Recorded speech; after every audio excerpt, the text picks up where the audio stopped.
Jaquiski Tartt. This is a guy who I thought would get, before the pandemic hit, I thought he was going to get $6, $7, $8 million a year. Last year, when I was saying the Niners should trade for Jamal Adams, I was saying, well, Jaquiski Tartt's going to be expensive too.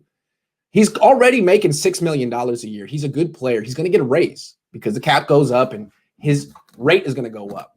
Well, that didn't happen. He got hurt. His value went down. His value was actually lower than Jason Verrett's, which is amazing, considering Jason Verrett has his own injury issues. But so they get Jaquiski Tartt. He's on a one-year deal. It's really cheap. The thing is, I believe the Niners could have traded Tartt at the deadline. Remember, the Niners weren't really sure. Were they good? Were they not? They won a couple of games before the deadline, and they were trying to stay in the race, so they didn't just sell off Tartt. They kept him. I believe they could have traded him to like Cleveland or Baltimore for a third-round pick, and they chose not to. And then a couple of weeks after the trade deadline, they were pretty much eliminated, and Tartt got hurt, and they missed their opportunity to trade him for a third-round pick. So at least they got him back and didn't lose him for nothing. I don't think they'll ever be able to trade him for that again, but at least they have, basically, they want to run it back and try to make a run for the Super Bowl, and they want to have as much of their Super Bowl losing team together as possible, and they do have that. I mean, they have most everyone except Richard Sherman, Quan Alexander, Joe Staley, Tevin Coleman, DeForest Buckner, most everyone's back.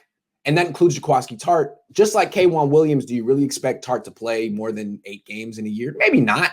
But at this price tag, that's okay. Giving him 1 year, maybe $1.5 million.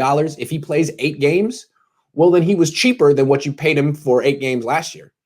They're giving him an 8-game contract. It's like, hey, man, we don't really expect more than about a half a season from you. So here's a half a season's contract. And we're signing Tavon Wilson, who can go if you can't go, because we don't really expect you to be able to stay healthy. I mean, and then we have Tavarius Moore as well, and Marcel Harris. So it's like, great, you can come back, but the expectations are way down here, Jaquiski.